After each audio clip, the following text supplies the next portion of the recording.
I remember vividly the first time I laid eyes on Jonathan. It was the beginning of summer, and I was standing under a blooming maple tree just outside my old office building, waiting for a friend who worked in another department. The sunlight filtering through the leaves gave everything a soft, golden hue. He strolled by in a crisp white shirt, dark suit pants, and a confident smile that immediately disarmed me. A colleague introduced us, and Jonathan extended his hand with genuine warmth. There was something in his gaze, an intensity that made me feel like I was the only person around. In those first moments, a peculiar spark flickered between us, something that made me believe he could become not just someone I dated, but someone who might fill my life with laughter and belonging. We spoke for maybe 5 minutes before my friend arrived, but in that brief exchange, he'd told me about his love for jazz music, a dog he used to foster, and a story about a misadventure in Spain that left me wanting to hear more. We parted ways, each heading back to work, but I felt my heart racing.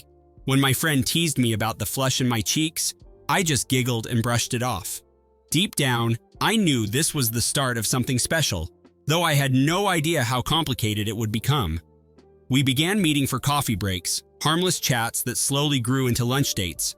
The more I learned about him, the more I admired his intelligence, his sense of humor, and the compassion he showed whenever a coworker needed help. He was the type to surprise a receptionist with a small token of gratitude or stay late to assist an intern with a difficult project. Over the next year, our connection deepened into a bona fide romance. There were dinners at cozy bistros, spontaneous weekend getaways, and endless nights talking about our childhoods, our dreams, and our fears. The more time we spent together, the more I felt understood and valued. I thought I'd found the sort of partner who would always stand in my corner, encouraging me to pursue whatever made my soul sing. One night, during a trip to a music festival, Jonathan told me he'd never felt so close to anyone in his life. He whispered that he wanted to grow old with me. I believed him wholeheartedly. What I didn't realize was that his ex-wife, Charlotte, was still a significant presence in his world. He mentioned once that he had been married before, in his early 20s.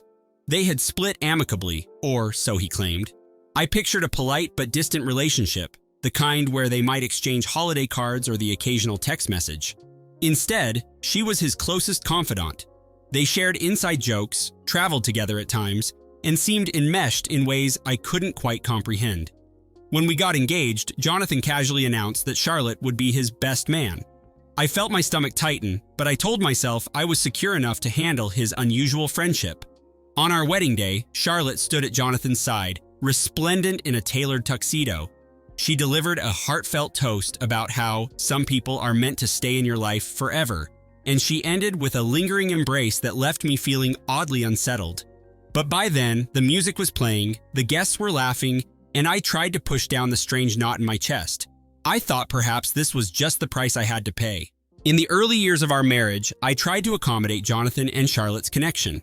She would drop by unannounced, often with a bottle of wine, expecting us to include her in whatever plans we had. Sometimes she did laundry at our house, claiming her own machine was broken. Jonathan never questioned it. He seemed thrilled to have her around. Whenever I suggested boundaries, he brushed me off, insisting that Charlotte had nobody else and that I should empathize with her loneliness. Occasionally, I voiced concern. Shouldn't she be making new friends or dating? He waved it away, telling me they had a deep bond. Meanwhile, I felt more like an accessory in their ongoing story than a true partner. I recall an evening when Jonathan was supposed to meet me for dinner at a new restaurant. I waited nearly an hour before he texted that Charlotte's car battery had died. He rushed to her aid, claiming it was an emergency. By the time he showed up, the kitchen had closed. He offered barely an apology, insisting she had no one else to call. I tried to muster understanding, but a deep seed of resentment was planting itself. We argued that night, and though we made up, I began to notice the subtle ways Jonathan prioritized her needs over mine. Charlotte was everywhere. She sent him texts at odd hours asking for advice or a favor. She called on vacations. Every time I tried discussing it calmly, Jonathan insisted I was imagining problems, that I was making mountains out of molehills. I convinced myself that maybe I was overreacting. After all, I had known going in that Charlotte was important to him. The ring on my finger reminded me I was his wife, and so I tried to trust him. I tried for years to be patient. For 5, then 10 years passed, and I clung to the idea that marriage required compromise. Charlotte's presence in our life was a perpetual irritant, yet Jonathan wouldn't acknowledge the problem. He even joked about us sharing a large home, living as one big family.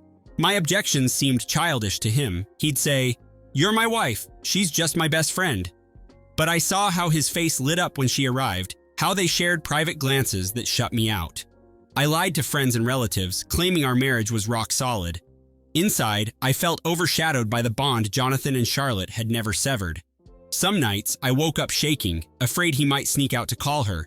He dismissed my worries, labeling me paranoid, but in my gut, I sensed I was losing a fight against a bond older and stronger than ours. Sometimes I'd stare at myself in the mirror, wondering if I simply wasn't enough.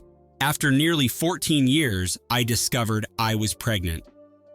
Jonathan and I had discussed trying for a baby, yet when the test came back positive, I was both thrilled and anxious. I hoped this child would unify us, that Jonathan would finally draw boundaries with Charlotte. I longed for a life free of her omnipresence. At first, he seemed excited. He held my hand in the doctor's office, helped me decide on baby names. But Charlotte inserted herself into every conversation. She wanted to plan the baby shower, wanted to discuss nursery decor. Jonathan encouraged it, as though this was her baby too. The more she got involved, the more I realized that I was merely a supporting character in this twisted triangle. I wanted to believe Jonathan would change, but inside, I knew. I was around 4 months pregnant when everything changed. One evening, Jonathan forgot his phone at home, and it buzzed repeatedly on the kitchen counter. I glanced at the screen, noticing Charlotte's name. A flurry of messages scrolled by, references to private jokes I didn't understand, pictures of them at a cafe earlier that day, though Jonathan had told me he was working late, and then a long thread discussing how connected they felt to each other. My stomach twisted in knots, but I forced myself to read it all. I learned that Jonathan had once referred to Charlotte as his true soulmate, lamenting that their marriage had ended before they'd found real happiness. He claimed the timing was off, that he still loved her in ways he couldn't put into words. I nearly dropped his phone when I read his confession that I was a good wife, but not the love of his life. My heart pounded and my hands shook. I took screenshots and emailed them to myself, a cold sense of resolve flooding through my veins. I felt numb yet seething. I waited for Jonathan to return, staying utterly calm while a storm raged inside me. When he came home, I politely told him his phone had been going off.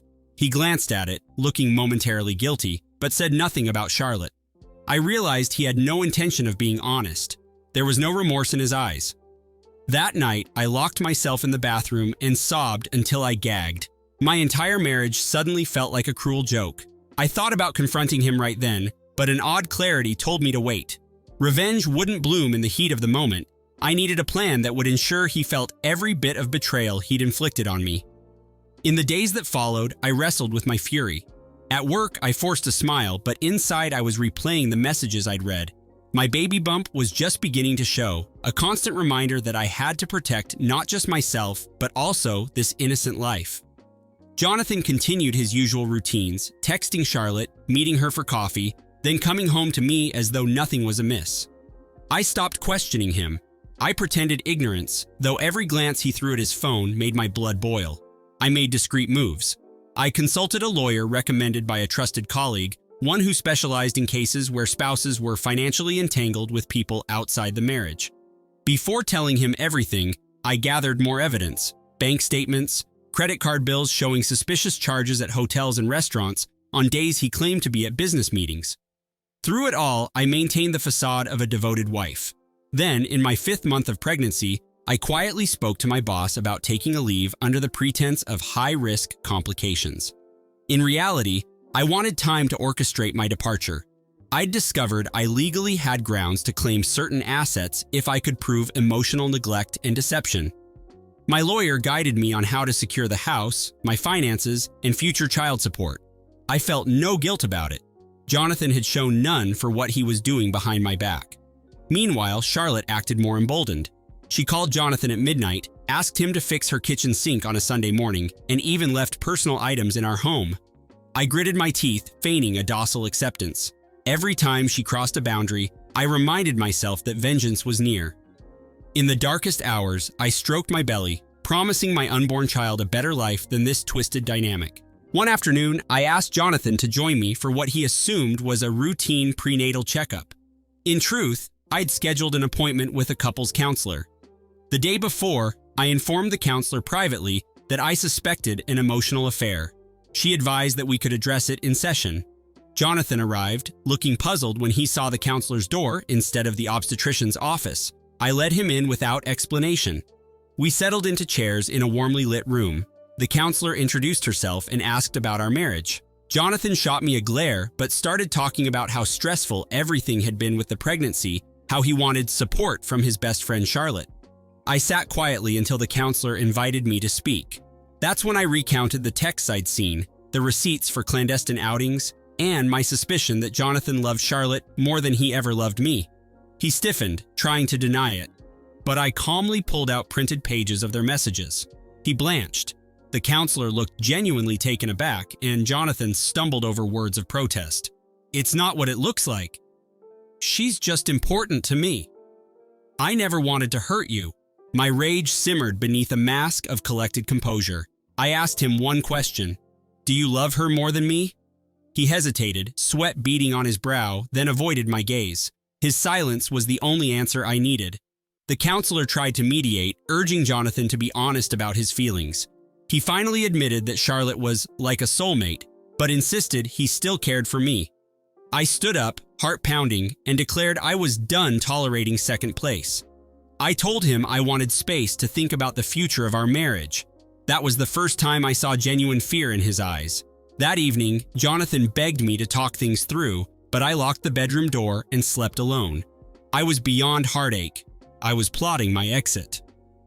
Over the next few weeks, Jonathan made half-hearted attempts at appeasing me, offered to reduce time with Charlotte, promised to keep her from calling so late. But he still refused to cut ties completely. I realized he never would. She was embedded in his heart. Meanwhile, I followed my lawyer's advice meticulously. I moved half of our joint funds into a separate account in my name. I prepared a formal complaint alleging emotional abandonment. I documented every instance of Jonathan's indiscretions, every shady expense. My belly grew larger, but instead of filling the nursery with baby items, I packed my belongings into boxes. Late at night, when Jonathan was asleep, I stuffed photo albums, important documents, and sentimental keepsakes into suitcases. One morning, Charlotte had the gall to show up at our doorstep with homemade muffins. She wanted to discuss baby shower themes with me, as if I were some naive friend. I mustered a polite smile, playing the gracious host. All the while, I fantasized about throwing her smug face out onto the curb. Before she left, she placed her hand on my belly and said, "I'll always be there for this baby." Her audacity was breathtaking. I managed a brittle laugh, seething inside. Finally, at 8 months pregnant, I set my trap.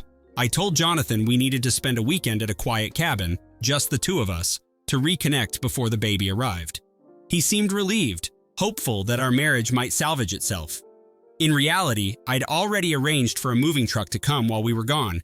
I wanted him out in the wilderness, disconnected from Charlotte, while my plan unfolded. We arrived at the secluded cabin on a Friday evening. No Wi-Fi, spotty phone reception, the perfect place for a final reckoning. That first night, Jonathan tried to cuddle me by the fireplace, but I gently pushed him away. My mind was on the movers clearing our home and the legal documents waiting to be filed. Early the next morning, as Jonathan was chopping wood outside, I stepped onto the porch and turned off his phone, slipping it into my bag. I wanted him unreachable when Charlotte undoubtedly called. By noon, tension hung thick in the air. He could sense my distance. We went for a walk along a narrow trail, leaves crunching underfoot. Eventually, I paused near a mossy log. My pregnant belly felt heavy, my feet ached, but my resolve was strong. I faced him and said, "I know you've never stopped loving Charlotte." He tried to protest, stumbling over hollow reassurances. I cut him off.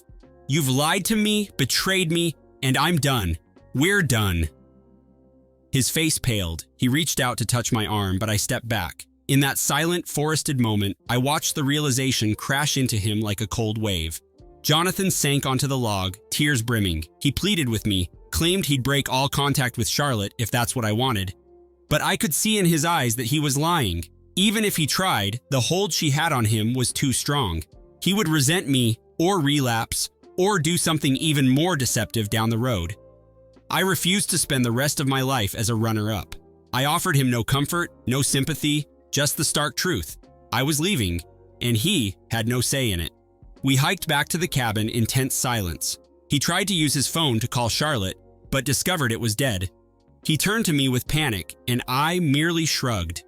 The next morning, I left him stranded there with limited fuel in the car. I drove away alone, my unborn baby kicking in my belly, heading toward a new life that no longer included him. I arrived back to find the house swept clean of my belongings, just as planned. The moving truck had taken everything to a rental home in my name.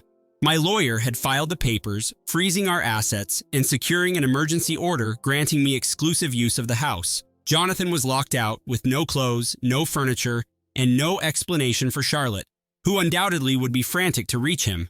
I felt a savage satisfaction coursing through my veins. There was no forgiveness left in me. Over the next few days, Jonathan called repeatedly from unfamiliar numbers.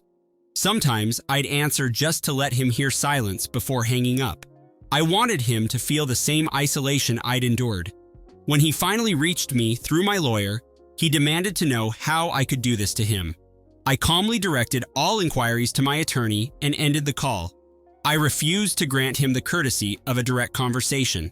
He sent emails proclaiming his love for me, apologizing for his confusion, but his words rang hollow. He wanted to have his cake and eat it too.